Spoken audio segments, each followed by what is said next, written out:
সুধী বৈষ্ণব ভক্তবৃন্দ, মোক্ষদা একাদশীর দিন আমাদের করণীয় কি?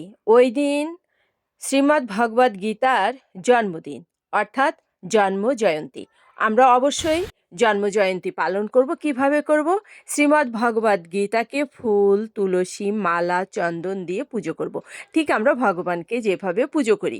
ভগবান এবং শ্রীমদ্ ভগবদ্ গীতা হচ্ছে অভিন্ন।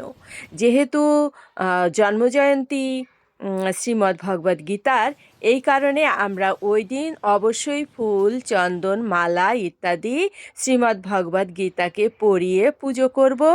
আর কি করব? পরমান্ন রন্ধন করে ভোগ লাগাবো।